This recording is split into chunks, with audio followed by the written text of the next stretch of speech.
On est tellement, on est tellement heureux de célébrer ce culte ce matin avec vous, chez vous à la maison, peut-être certains dans leur voiture, en audio, je ne sais pas, en live en tout cas, ou peut-être dans les jours qui viennent.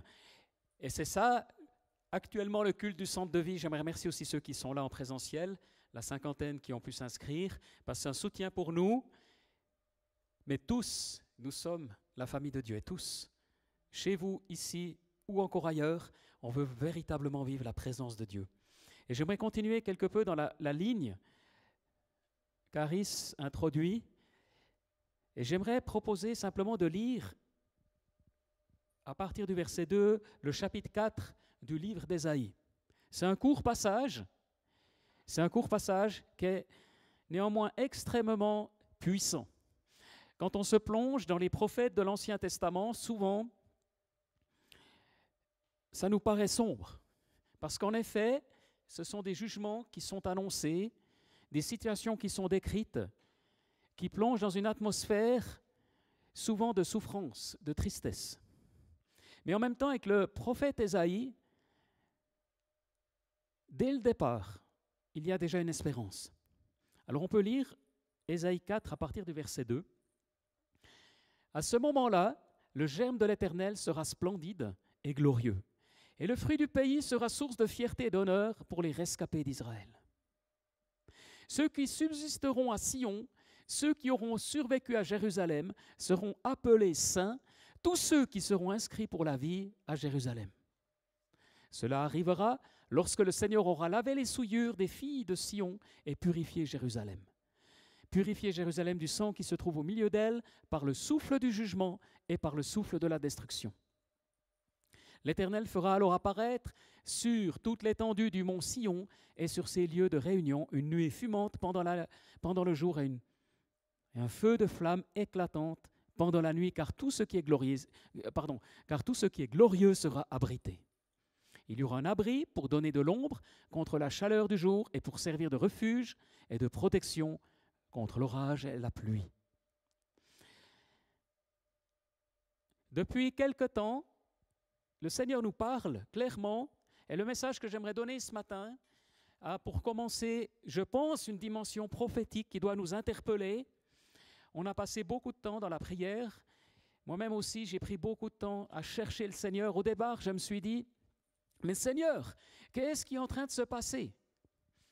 Et je lisais récemment une lettre de nouvelles d'un organisme, d'une œuvre missionnaire qu'on soutient, avec lesquels on est en contact, les personnes avec lesquelles on est en contact, qui s'appelle Beyachad, qui signifie unité. Et c'est une équipe qui travaille en Israël en particulier, auprès des églises juives, les juifs messianiques comme on dit, et auprès des églises arabes chrétiennes, dans une perspective de réconciliation. Et récemment, je lisais une lettre de nouvelles qui nous dit que la situation est extrêmement compliquée en Israël actuellement. J'aimerais dire comme chez nous, mais un peu plus grave. Le confinement a été très absolu, enfin c'est vraiment compliqué. Et puis ensuite, la parole est donnée au pasteur de Bethléem. C'est un homme qui est venu ici dans cette église il y a quelques années, qu'on a pu rencontrer aussi à une occasion à Bethléem, un pasteur de l'église chrétienne arabe de Jérusalem. Et il faut imaginer que Bethléem vit du tourisme. Or, le tourisme, c'est terminé en ce moment. L'économie s'effondre, il n'y a pas de système de prise en charge, pas de chômage, et vraiment, c'est terrible. Et il y a 7 mois en arrière, quand l'épidémie a commencé, les chrétiens de cette église se sont dit, si Dieu permet ça, c'est parce qu'il envoie un grand réveil. Et le pasteur dit, 7 mois plus tard, certains se disent, mais il est où ce réveil? C'est pire qu'avant. Mais, en même temps, j'ai été touché par ce qu'il dit, parce qu'il dit, oui, en fait, on a l'impression par moments que Dieu est au ciel et regarde ce qui se passe sur la terre. Mais où est le réveil? Où est l'intervention divine? Où es-tu, Seigneur? Et Dieu m'a parlé clairement par cette interpellation, mais aussi par ce texte que je lis maintenant, que j'ai lu maintenant. Comment et pourquoi? Où est-ce que je vais en venir? Mais j'ai réalisé, et c'est là que c'est une conviction profonde que j'aimerais partager avec vous, c'est que Dieu est le même. Dieu est là. Il n'est pas plus ou moins présent qu'avant. Et le piège, il y en a plusieurs. Et vous allez comprendre où je veux en venir. Le piège, c'est de dire, on attend le réveil. Dieu va envoyer un grand réveil. Certainement, ça va arriver bientôt, au mois de février, au mois de janvier, ou au plus tard l'été prochain. Là, je vais tenir jusque-là. Et d'autres qui sont différemment constitués vont dire, moi j'attends le vaccin. Alors, au plus tard, on nous dit en fin d'année, au plus tard en janvier, ça dépend des pays, puis ça dépend aussi de l'efficacité du vaccin probablement. Et puis d'autres sont plus prudents, nous disent non, ça peut encore durer beaucoup de mois, ça va être encore difficile. Et ainsi de suite, on peut se projeter dans l'avenir et espérer et passer à côté d'aujourd'hui, de ce que Dieu aimerait faire actuellement, aujourd'hui, maintenant. Et ma conviction profonde, comme Maris aussi l'a dit tout à l'heure, c'est maintenant. C'est maintenant que Dieu est en train de travailler. Il n'est pas seulement au ciel. Et là, le pasteur ajoutait ensuite que les chrétiens se réunissent pour prier, les plus solides, je dirais, ceux qui ont encore cette espèce d'énergie, de force et qui tiennent. Un autre passage qui nous a parlé, au niveau de l'équipe pastorale, au niveau de l'équipe élargie par exemple, à plusieurs reprises, c'est l'histoire de Gédéon. Plusieurs se rappellent cette histoire. Dans l'Ancien Testament, Gédéon est un homme que Dieu va appeler, mais qui se sous-estime profondément. Parce que de fait, il est d'une famille petite et faible, mais également d'une tribu ou d'un clan également faible et petit. Et vous savez, c'est cette parole, quand l'ange vient le trouver et lui dit « Vaillant héros, Gédéon !» Et lui n'a absolument pas l'impression d'être un héros, et encore moins vaillant. Et il va entrer dans l'appel de Dieu après confirmation. Il demandait des signes, Dieu lui répond, Dieu est patient vers lui, et il entre dans l'appel de Dieu. Il va partir à la bataille, mais à un moment donné, Dieu va lui dire « Vous êtes trop nombreux, mais vous êtes vraiment trop nombreux, que la moitié soit mise de côté. » Donc c'est une armée d'environ 30 000 hommes, et il se retrouve la moitié pour combattre les Madianites.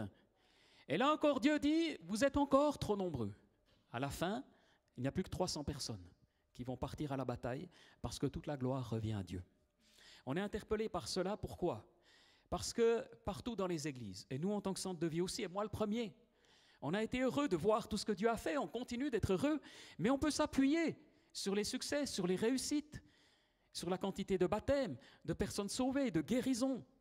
On peut s'appuyer sur beaucoup de choses qui sont en soi justes, mais à un moment donné, quand tout est ébranlé, voire s'effondre, qu'est-ce qui reste ? Et dans le texte que j'ai lu ici, à ce moment-là, le germe de l'Éternel, qu'est-ce que c'est le germe ? En fait, le germe, dans la pensée de Dieu, dans la pensée biblique, c'est tout simplement Jésus-Christ. C'est un autre mot pour dire une pousse ou une branche qui revit. Et Jésus est le centre. À ce moment-là, le germe de l'Éternel, Jésus-Christ, on pourrait dire, sera splendide et glorieux, et le fruit du pays sera source de fierté et d'honneur pour les rescapés d'Israël. Et j'ai réalisé une chose, c'est que bien souvent dans la vie, il nous faut un choc pour nous remettre en question. Et c'est un peu malheureux dans un sens parce qu'on aimerait être spirituel sans passer par un choc. Mais combien d'entre nous ont expérimenté des chocs dans leur vie et qui ont permis un retour à Dieu ? Un choc dans la vie professionnelle, un licenciement complètement inattendu, un choc au niveau de la vie familiale, un choc dans son corps, dans sa santé. Et souvent, on entend des témoignages de personnes qui s'étaient éloignées de Dieu, mais suite à un choc, sont revenues au Seigneur. Est-ce que Dieu a provoqué ce choc ?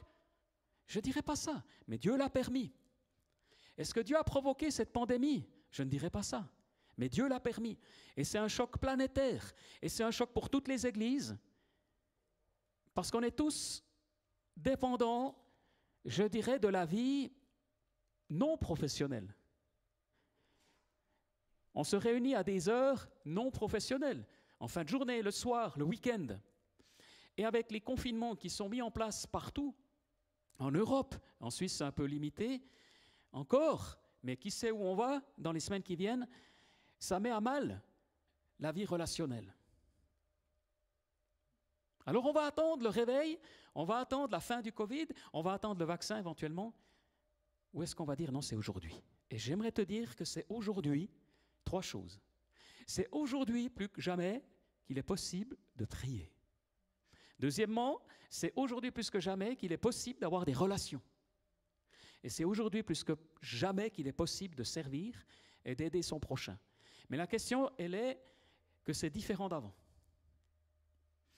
On a par exemple imaginé quelque chose que le Seigneur nous a mis à cœur en tant qu'équipe, peut-être vous êtes déjà au courant, mais on va vous proposer une formule qu'on a appelée les duos. Des duos où tu vas être avec un partenaire ou une partenaire de prière et de partage. C'est intéressant de voir que dans les évangiles, dans Luc 10 par exemple, après cela, le Seigneur désigna encore 70 autres disciples et les envoya devant lui, 2 par 2. Dans Marc 6, verset 7, Jésus parcourait les villages et les environs en enseignant. Alors il appela les 12 et commença à les envoyer 2 à 2. Et j'ai découvert qu'en grec, le terme 2 à 2, c'est duo, duo. Duo, duo. Et le terme 2 par 2, c'est ana, duo, duo. Duo, duo. Et c'est fantastique, l'image d'un duo qu'on retrouve à plusieurs reprises dans la Bible, où lorsque Dieu envoie quelqu'un, il ne l'envoie pas seul, mais en duo.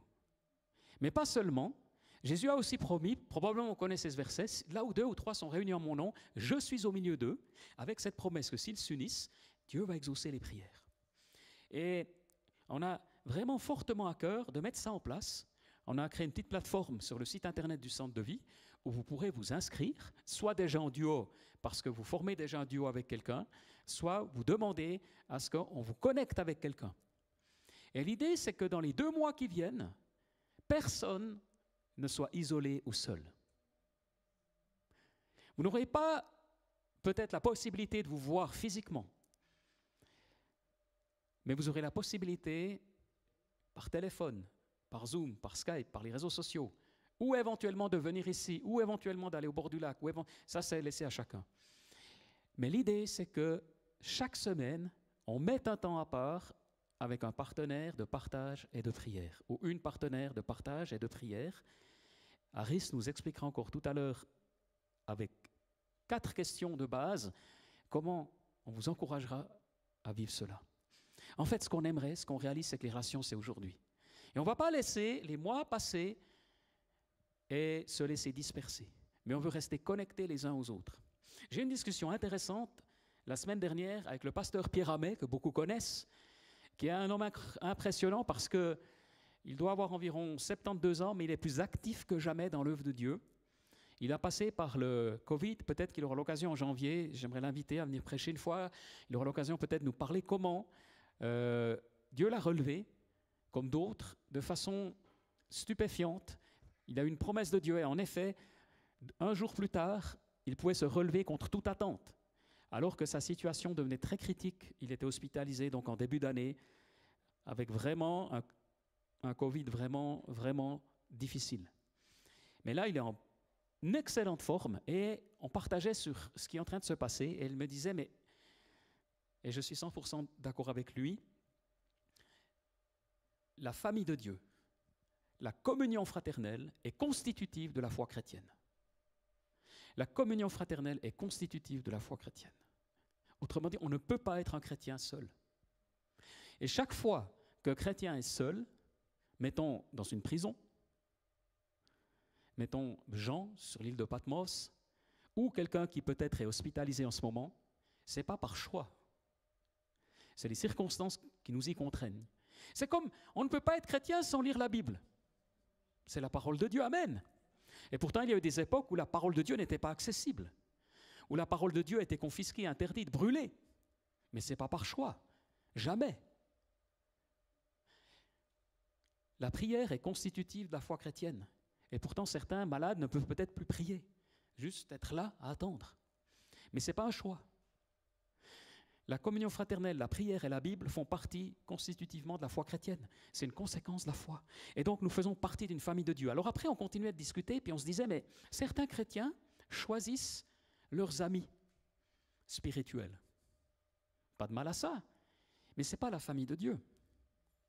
C'est peut-être un projet. Je ne sais pas si vous avez remarqué, mais vraisemblablement, vous n'avez pas choisi vos frères et sœurs. Pour ceux qui ont des frères et sœurs, vous ne les avez pas choisis. Vous n'avez pas choisi le prénom. Peut-être que, enfant, à l'âge de 10 ans, vous avez insisté auprès des parents, fais-moi encore une petite sœur, encore un petit frère. Mais vous ne pouvez pas faire beaucoup plus. Nous ne choisissons pas nos frères et sœurs. Or, actuellement, un des risques, une des tentations, via Internet. Et Dieu sait si Internet est utile. Sinon, on ne serait pas en communion maintenant, en ce moment, à communiquer la parole de Dieu. Mais une des tentations, c'est de se constituer son propre repas, son propre menu, via Internet, en se choisissant telle ou telle ligne théologique ou spirituelle ou tel orateur. Et là encore, ce n'est pas mal en soi, mais ce n'est pas la finalité de la famille de Dieu. Parce que l'orateur en question qu'on va écouter, aussi bon soit-il, et j'en écoute, parce que ça m'édifie, ça m'inspire, il ne me connaît pas et il ne peut pas parler sur ma vie. En fait, ceux qui parlent sur ma vie, ceux qui m'interpellent le plus, ce sont ceux que je n'ai pas choisis. Ou pas leur caractère. J'ai choisi ma femme, oui, mais pas forcément son tempérament, son caractère, ou ni de mes enfants, et pourtant c'est ceux qui me parlent le plus. Au sein de l'église, du centre de vie, beaucoup m'interpellent, me posent des questions, me remettent en question. Et là, il y a le choix. Est-ce que ce sont mes frères et sœurs par lesquels Dieu me parle ou pas? Mais évidemment, c'est plus difficile que de choisir quelques amis qui nous aiment tout plein, qui sont un peu éloignés, qu'on ne voit pas trop souvent. Mais ce n'est pas la famille spirituelle. La famille de Dieu, c'est forcément des personnes, un certain nombre, qu'on n'aura pas choisi. Une fois qu'on en fait partie, c'est Dieu qui les choisit et qui les place là. La seule chose qu'on peut faire, c'est quitter une famille. Mais c'est compliqué et ce n'est pas toujours juste. Mais par contre, la famille de Dieu, elle est au cœur du projet de Dieu, parce que c'est par ce moyen-là que Dieu me transforme. Et moi, je dois dire que j'ai des personnes que je consulte quand j'ai des décisions à prendre. Alors évidemment, mon épouse, et là je parle de grandes décisions. Imaginons que je réfléchisse à la suite de mon appel, que je réfléchisse à un éventuel déménagement, à une question de choix professionnel, et ainsi de suite. Je ne parle pas des détails de la vie, mais des choix importants. Et je vais en parler avec mon épouse, forcément. Et puis il y a mes enfants, qui sont adultes aujourd'hui, qui ont beaucoup de maturité, que je vais écouter. Il y a mes parents, qui ont une longue expérience de vie. Je vais les écouter aussi. C'est une attitude de soumission. Ce n'est pas une attitude d'obéissance. Je n'attends pas de mes parents qui ont 80 ans, plus ou moins, l'un et l'autre, qu'ils me disent ce que je dois faire aujourd'hui. Ce ne serait pas sain. Par contre, je les écoute. Et c'est ça la soumission. Et puis je vais écouter aussi l'équipe des responsables ici au centre de vie qui me connaissent bien. Et puis je vais écouter Martin Bullman, qui me connaît bien, et j'ai encore une ou deux autres personnes, et quelques amis aussi qui me connaissent depuis mon enfance, qui savent tout de moi, ou presque. Et c'est une attitude de soumission. Alors c'est pas que Martin Bullman me dirait, écoute Olivier, maintenant tu fais ci, demain tu fais ça. C'est pas un enfant qui obéit à ses parents. La soumission, c'est autre chose. La soumission, c'est chercher le conseil de quelqu'un et écouter le Seigneur à travers ce conseil. Et ça, c'est dans la famille de Dieu. Et plus j'avance, plus j'en ai besoin. Pierre Amet me racontait qui il a comme conseiller. S'il a une décision importante à prendre, j'imagine, un voyage missionnaire à entreprendre dans un pays dangereux, faut-il y aller, ne faut-il pas y aller? Il a des personnes clés, compétentes, qui le connaissent, qu'il va consulter avant d'agir. Et plus on avance dans le service pour Dieu, plus nous avons besoin de personnes que nous pouvons consulter, qui nous connaissent et qui ne vont pas seulement nous dire ce qui nous plaît, mais qui vont aussi nous interpeller. Et ça, franchement, c'est la famille de Dieu. Et c'est pour ça que dans les duos que nous proposons, je ne suis pas en train de dire que votre partenaire de prière sera votre meilleur conseiller, mais ça fait partie du projet du Seigneur. Dieu place autour de nous des personnes bienveillantes qui vont nous aider à avancer, qui vont nous aimer, qui vont nous interpeller. Je ne parle pas de ceux qui donnent des conseils et qui sont durs et qui nous jugent. Là, on doit être sage parce que Dieu n'est pas en train de nous juger, nous accuser. Mais on a besoin de ne pas être seul. Dieu se sert des défauts, des caractères au sein de ma famille spirituelle pour me transformer, c'est son plan. Et si je quitte cet environnement-là, et vous n'êtes pas en train de le faire, ce n'est pas ça que je suppose, mais si je quitte, si je m'isole, Covid aidant, je me prive des bénédictions de Dieu. Nous avons besoin de reconnecter par les moyens que Dieu nous donne. Et c'est frustrant. Hier, une grillade était prévue à la Chaux-de-Fonds. On ne pouvait pas la faire, évidemment, ce ne serait pas raisonnable, voire c'est même interdit. Mais la personne qui voulait l'organiser m'a dit, mais ce n'est pas grave. On a décidé en famille, ils sont 4, d'aller faire une longue promenade ou une longue marche, et ils sentaient que c'était bien du point de vue relationnel. Ils sentaient que quelque chose de bien allait se passer. Ce n'est pas simplement parce qu'on ne peut plus vivre la vie d'église ou la vie habituelle qu'on va remplacer ça par des activités. Oui, c'est bien d'avoir un peu de repos, un peu de loisirs, mais Dieu a un projet. Peut-être que c'est le temps de venir, c'est peut-être le moment d'apprendre une langue. Moi, j'aimerais me mettre à l'espagnol, parce qu'il y a beaucoup d'hispanophones dans l'église. Et à part hola, olé, vamos. Franchement, c'est encore un peu limité.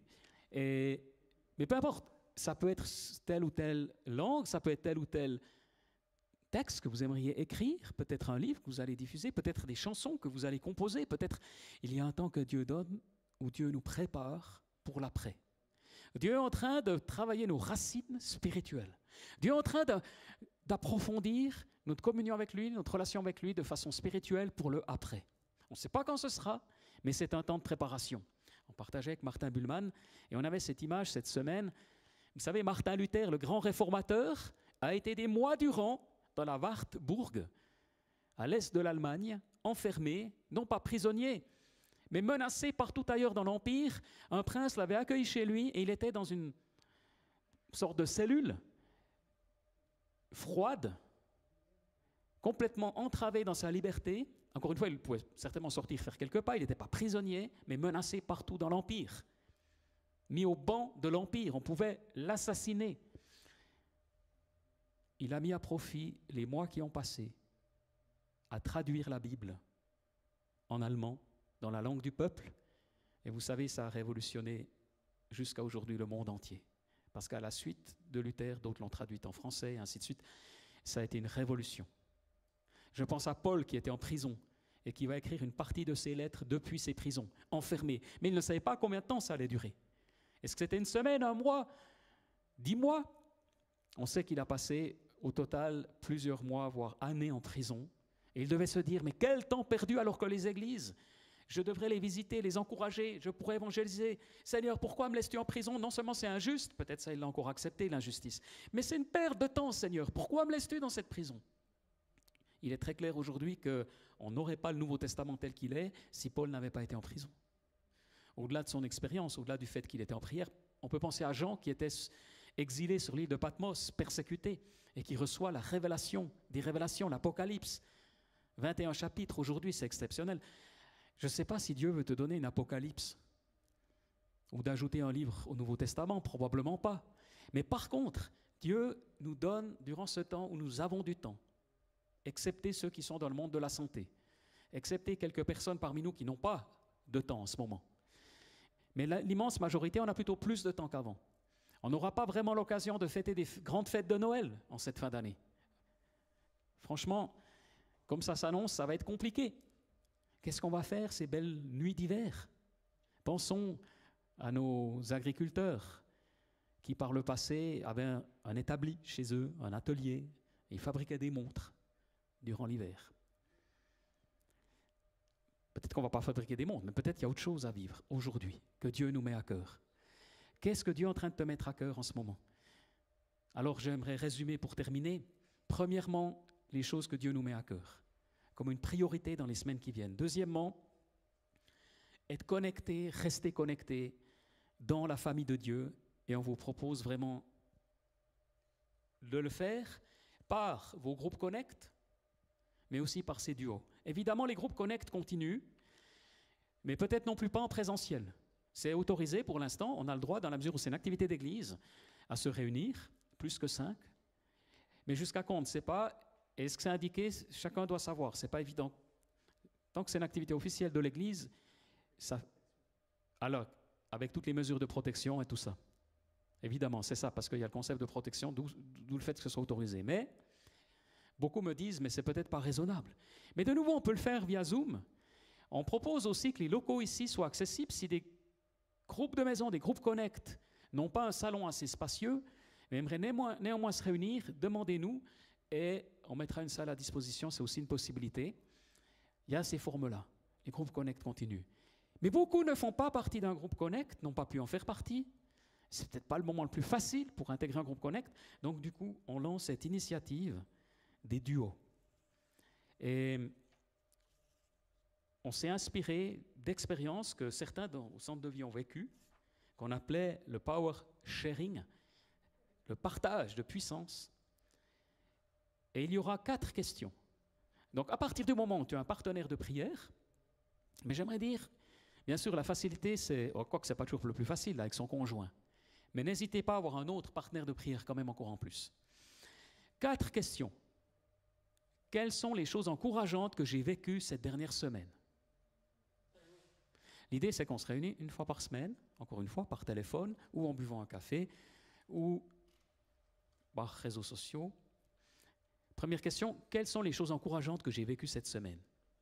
Deuxième question, quel est le passage biblique qui me travaille le plus en ce moment? Troisième question, dans quel domaine j'aimerais progresser avec Dieu? Qu'est-ce qu'il est en train de mettre en lumière dans ma vie? Quels sont mes défis de caractère actuels? Donc, je répète, d'abord, on partage les belles choses qui se passent, il y en a certainement. Deuxièmement, est-ce qu'il y a un texte biblique qui m'a parlé? Et puis troisièmement, qu'est-ce que Dieu est en train de faire dans mon caractère? Peut-être que vous aurez la liberté de confesser une chose difficile que vous êtes en train de vivre. Ça peut être la confession d'un péché, ça peut être la confession de défis. Et le partenaire de prière ne va pas le diffuser, ça reste confidentiel, mais quelqu'un prie avec vous. Qu'est-ce que Dieu est en train de faire dans ma vie, dans ta vie? Moi, j'aurais déjà plein de choses à partager. Et puis finalement, à partir de ces 3 questions, ah oui, il y en a encore une 4e, quelles sont les personnes que Dieu me met à cœur en ce moment? Parce qu'il y a la dimension de l'évangélisation. Qui sont les personnes que Dieu me met à cœur? Ah voilà, il y a Julien, il y a peut-être Kevin, celui-ci, celle-ci.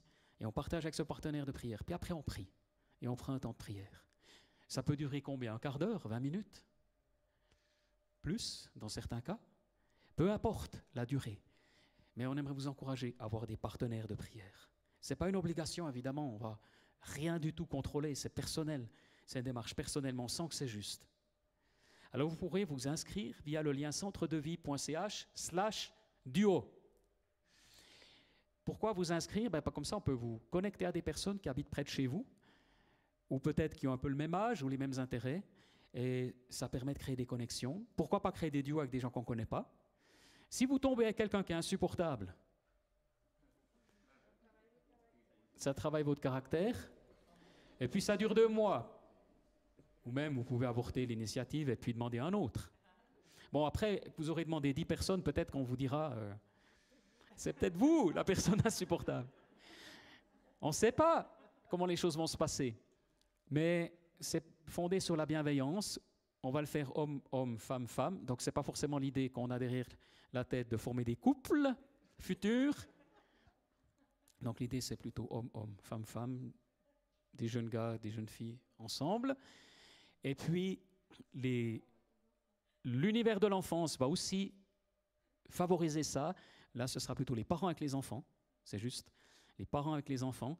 Ça va aussi les aider à prier une fois par semaine au minimum. Vous savez, il y a parfois des familles qui ne prient pas avec les enfants, même pas le soir. Et on veut favoriser la prière dans la famille de Dieu. On veut favoriser la prière dans la famille de Dieu. Et donc, personne n'est trop petit ou insignifiant pour ne pas participer à cela. Peut-être tu n'es pas mûr, pas prêt, mais ça va durer. Et on va faire ça pendant 2 mois, et puis après 2 mois, certainement, ce sera reconduit. Et puis on alimentera, puis on s'adaptera. On va aller de 2 mois en 2 mois. Le Seigneur est en train de nous encourager. Alors, je termine. Dieu nous donne des promesses. C'est un temps où Dieu nous réunit sur le mont Sion à Jérusalem. C'est un temps où Dieu nous épure, nous purifie, ne nous permet pas de vivre une vie facile et agréable. Ce n'est pas le jugement de Dieu, mais c'est un choc que Dieu permet pour changer ma vie, mon comportement, mon caractère, et je n'ai pas envie de passer à côté. Je n'ai pas envie de dire, Seigneur, que ce soit rapide, mais j'ai envie de dire, Seigneur, que ce soit le temps que toi tu as prévu. Je vais aller jusqu'au bout de la démarche, parce que j'ai envie de te rencontrer. Et oui, j'ai envie de vivre un réveil. Oui, j'ai envie de revivre normalement. Oui, mais maintenant, dans cette phase compliquée de désert, la nuée m'accompagne et le feu la nuit, comme dans le texte qu'on a lu, il y a une direction du Seigneur au jour le jour. Amen. Seigneur, merci parce que tu es là et tu nous conduis au jour le jour. Tu nous conduis pas après pas. Et nous voulons vraiment prier maintenant pour les centaines de personnes que nous sommes au centre de vie, que personne ne soit isolé, qu'aucune famille ne soit isolée, qu'aucun couple ne soit isolé, qu'aucune personne seule ne soit isolée. On prie pour les personnes âgées, on prie pour ceux qui sont hospitalisés et on prie qu'on ait des partenaires de prière, qu'on ait chacune un partenaire de prière, au moins durant la durée compliquée que nous vivons. Je te prie vraiment que cette grâce nous soit donnée et je prie que ça soit favorisé et que ce soit comme un feu qui s'étende et se répande avec un mouvement de prière inédit, comme tu envoyais les disciples 2 par 2. Alors, Papa, je te prie d'intervenir maintenant. Et comme Aris a prié tout à l'heure, nous voulons encore proclamer la confiance dans le Seigneur. Non pas l'imprudence, on ne veut pas être stupide, on est prudent. Et on veut l'être encore plus. En même temps, on veut être audacieux, courageux, rempli de foi. Seigneur, je prie vraiment maintenant. Et que là où la peur s'installe, elle recule maintenant au nom de Jésus-Christ. Nous ne voulons pas confondre sagesse et peur, prudence et crainte. Prudent, oui. Sage, oui. Mais craintif, non. Nous proclamons ta victoire et ton règne. Et puis nous bénissons les autorités qui ont fort à faire, le Conseil d'État, le Conseil fédéral. Et on ne veut pas porter de jugement, les bénir au contraire. Prier pour ta sagesse. Je te prie pour ceux qui sont mal financièrement, dont les entreprises périclitent. Nous prions pour une grâce de Dieu, une sagesse de Dieu, l'intervention divine. Je prie pour les couples qui vivent un temps de crise, que tu les visites également et qu'il y ait vraiment des temps là aussi de faveur de Dieu.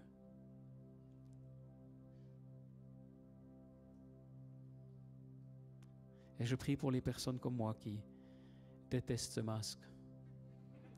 Seigneur, donne-nous la grâce. C'est épouvantable avec les lunettes, mais il faut le porter. Amen. Soyez bénis.